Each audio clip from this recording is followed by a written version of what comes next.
ini Yus bersama Bapak Raden Arifin.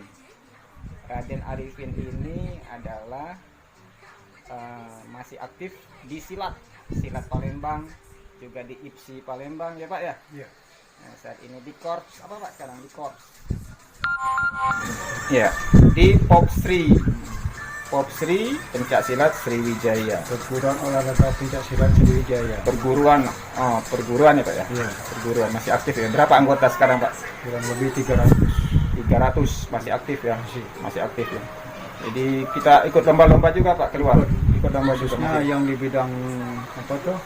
Olahraga dan seni, mengikuti aturan IPSI. Oh iya. Olahraganya di bidang peter, seni, bidang tari seni IPSI. Iya. Jadi ke seni juga silatnya juga Pak ya? Ada seni, ada peter. Ada peter. Peter itu seperti apa? Peter. Pertandingan belaga. Oh, berlaga. Oh, berlaga. Kalau Itu Palembang belago. Iya, itu yang dipertandingkan ya. Iya. Oh, bisa di dalam Palembang sendiri atau bisa juga Mulai ditandingkan dari tingkat kecamatan sampai tingkat nasional. seperti itu. Jenjangnya. Oke, pemirsa, Bapak Raden Arifin ini juga pecinta tanjak. Dia memproduksi tanjak seperti yang saya pakai ini, kepodang dengan bentuk kodang. Dan yang Bapak pakai ini Bapak bikin sendiri Pak ya? Iya. Bikin sendiri. Bisa ada pesanan juga berarti ya? Ada. Ada pesanan juga. Ini Ini mulai merambah ke Malaysia. Jadi kalau setahu Bapak, tanjak yang di Palembang ini ada berapa macam ya Pak ya? Kalau jenisnya ada sekitar 7 atau 8 macam. 8 macam ya. Kalau yang jenis seperti ini, seperti kita ini. Kepodang. Sekarang lagi in kepodang. Ini biasanya kalau di zaman Kesultanan dahulu ini dipakai oleh bangsawan atau seperti apa? Seperti panglima-panglima gitu. Panglima. Nah, kalau yang dipakai oleh Sultan sendiri atau yang biasa yang dipakai oleh orang-orang Palembang kebanyakan itu Pak yang merah-merah itu atau apa? Tanjak nasional. Oh, tanjak nasional. Oh, tanjak Tempat ada nikahan itu kan, itu tanjak Palembang nasional. Gitu. tanjak Melayu ya. Ya, semua orang bisa pakai. Bentuk ini emas, mengket, Ini tanjak kepodang juga, tanjak kepodang juga, iya. dengan aksesoris ros di tengah. Iya. Ini melambangkan bintang bulan. Bintang bulan. Jadi ada filosofinya sendiri Ada, nih, Pak ya, ada. bukan sekedar Bros. aksesoris. Oh iya. Jadi bros ini menyatakan agama. Bintang dan bulan. Bintang dan bulan. Seperti itu. Oke pemirsa, kita gali lagi. Dia Pak Raden ini kan termasuk orang lama juga ya. Dari dia berkarir di kesenian, juga ada di teater juga dari tahun 70-an. Sementara umur Pak Raden Arifin ini sendiri sudah 60-an loh. 62 tahun. Ya, termasuk awet muda ya Pak ya. Jadi Bapak di kesenian ini biasanya ikut terlibat juga Pak ya dalam kegiatan-kegiatan seni di Palembang ini ya. Ya, khususnya Seni pencak silat ya, seni Terutama sekarang ini mendukung pencak silat seni Palembang. pencak silat. Pencak Palembang ya. Ya. Beda pencak Palembang sama kuntau. Dulu kuntau.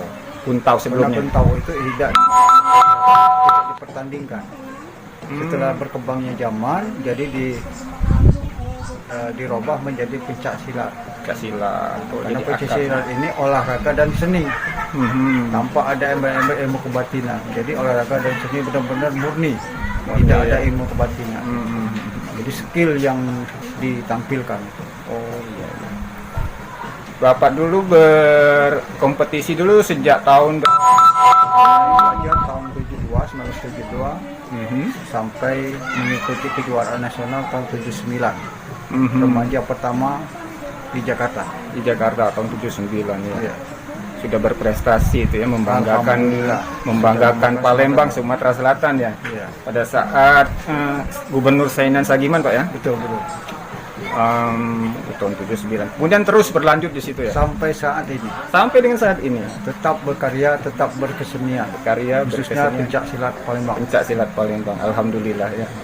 Nah harapannya Pak dengan melihat bahwa kesenian di Palembang ini sudah sedemikian diperhatikan lah ya oleh pemerintah sama dinas terkait ya, dinas pariwisata kita. Jadi Bapak ada satu obsesi tidak Pak? Sebenarnya Untuk ada. memajukan atau apa Bapak mau kasih kontribusi apa atau membuat sesuatu mungkin dari tanja atau apa?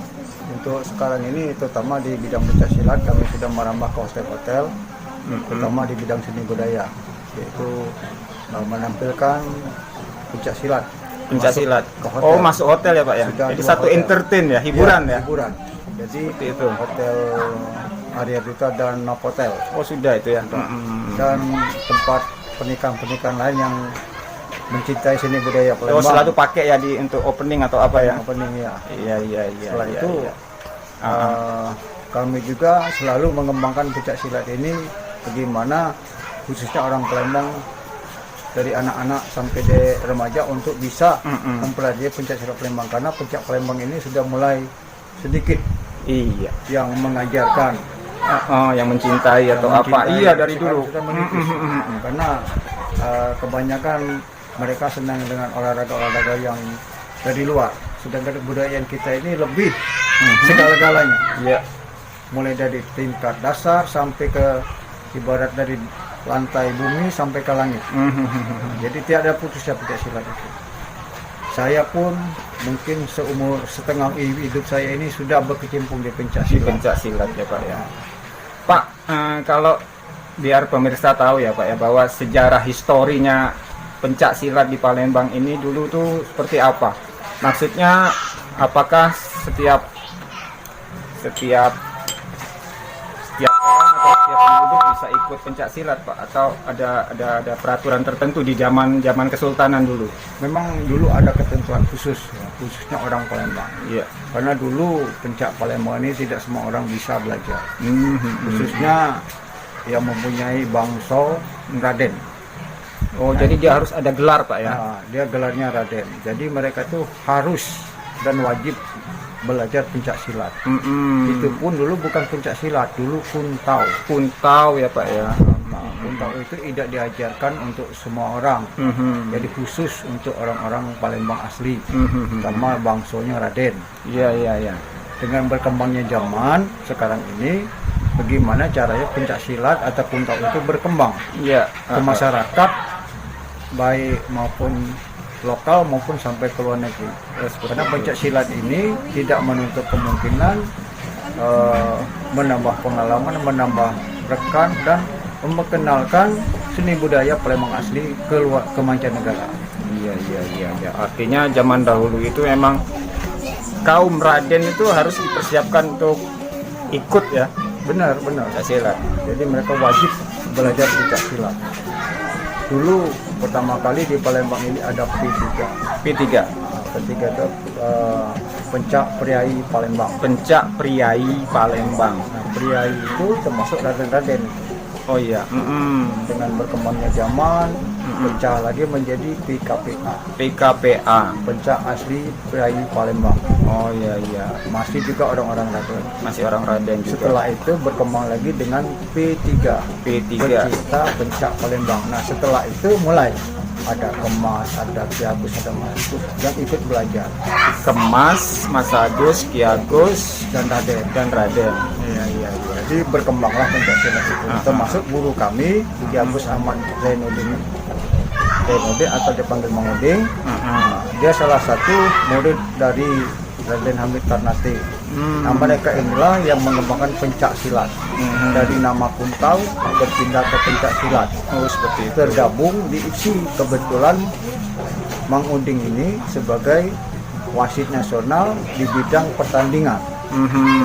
Jadi dia orang yang pertama duduk di IPSI Sumatera Selatan itu udah sampai ke tingkat nasional.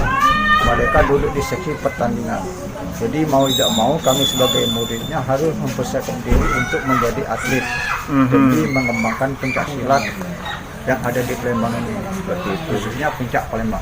Pencak Palembang. Wah, ternyata pencak Palembang itu ada sejarahnya ya Pak ya. Iya benar. Pencak Palembang. Keterlibatan di dalam dunia seni Palembang sih ikut apa Pak? Selain dulu kan ikut Keraton Nusantara ya. Iya.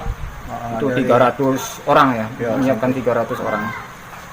Kalau yang dekat-dekat Pak, Yang setelah itu setelah itu ya kami sering tampil-tampil di hotel-hotel, pernikahan. Yang orang yang cinta seni budaya mereka memanggil kami minta tolong tampilkan pencak silat Atau yang seni budaya. Kalau menyambut tamu Pak, tamu yang datang ke Ya kita, begitu pun nyambut tamu besar atau tamu luar kota atau bupati, gubernur segala macam lah itu. Jadi kita ada tim khusus di bidang seni budaya penyambutan tamu gitu. seperti itu ya Pak. Ya, seperti pedang pora itu. Pedang pora, seperti apa pedang pora Pak? Pedang pora itu disiapkan 10 kiri kanan berarti 20 orang. Mereka tuh pakaian lengkap dan memakai pedang. Begitu pejabat itu masuk, kita silangkan pedang dan dibuka satu persatu. Sampailah di depan, nanti kita sambut dengan satu pedang yang dinamakan pedang ganda, jurus naga besaung yang sering saya tampilkan itu yang pedang besar itu kehormatan. Jadi setiap pejabat itu mereka harus kita kasih itu dan kita harus memainkan pedang itu. Setelah selesai itu seorang pejabat itu atau seorang petinggi itu baru dipersilakan duduk. Seperti itu. Wah, Menghormati gitu. Itu pakaiannya seperti apa biasanya? Kalau kami tetap memakai pakaian adat pencak silat warna kuning. Karena kuning itu Palembang keemasan. Jadi Pak Gubernur ada rencana untuk membuat batik Palembang bercorak Batanghari 9. Judul Batanghari 9. Nah itu insya Allah akan kami buat rekan untuk menciptakan batik Batanghari 9 itu. Nah, mungkin dengan kelok sungainya atau apanya ya? Ciri khas Batanghari 9 itu. Mungkin itu yang jadi target kami itu. Insya Allah dalam waktu dekat akan kami mengadakan pelatihan membatik gitu. Termasuk bujang gadisnya itu agar mereka semua mencintai batik Palembang. Karena ini budaya nenek moyang kita. Mudah-mudahan terlaksana ya Pak. Ya? Insya Allah. Iya. Satu obsesi Bapak untuk Ada. Mungkin saya akan selanjutnya ini mungkin akan mengadakan festival pencak Palembang asli. Festival Pencak Palembang asli. Sesumbaksel. Sebelumnya sudah pernah dilaksanakan? Belum pernah ya Pak? Ya? Jadi kami akan adakan terobosan festival pencak Palembang asli. Nah, jadi pencak Palembang asli ini mereka harus belajar pencak silat kami dan akan diperagakan sesuai dengan apa yang kami ajarkan. Itulah yang akan difestivalkan. Jadi benar-benar mengangkat budaya Palembang. Mudah-mudahan terlaksana ya Pak. Insya Allah. Wah. Mudah-mudahan Pak Gubernur mensupport ya, Insya Allah, sama dinas terkait. Karena dia senang dengan seni budaya Palembang. Seni budaya Pak. Jauh dari seni budaya itu, dari pencak silat, membatik, terutama tanjak yang sedang populer ini ya. Dan juga seni-seni budaya yang lainnya seperti Saropal Anam khas Palembang Pak ya. Palembang sudah tuh 12-an. Oh iya, tadi kita pernah bicara masalah tradisi-tradisi zuriat Palembang yang harusnya dihidupkan kembali. Iya, Nah, benar. seperti apa ya, tradisi majang itu membuat dekor ya Pak ya. Ditingkatkan lagi. Jadi misalnya kalau kita ada event-event apa, kita buat majang, buat dekorasi atau apa. Ya, di situ muda-mudi kumpul ya Pak ya. Muda-mudi kumpul sudah tuh tuh yang namanya ngobeng. Ngobeng itu tradisi menghidangkan. Yang cara makan hidangan. Itu para pelakunya itu namanya ngobeng. Iya, yang ngobeng. Iya, satu tradisi Palembang ya. Untuk menyiapkan makan siang. Iya, mungkin bisa ditampilkan dalam satu presentasi, bisa juga mungkin ya. Bisa. Misalnya tradisi ningkuan itu ya Pak ya. Ningkuan bisa juga. Iya.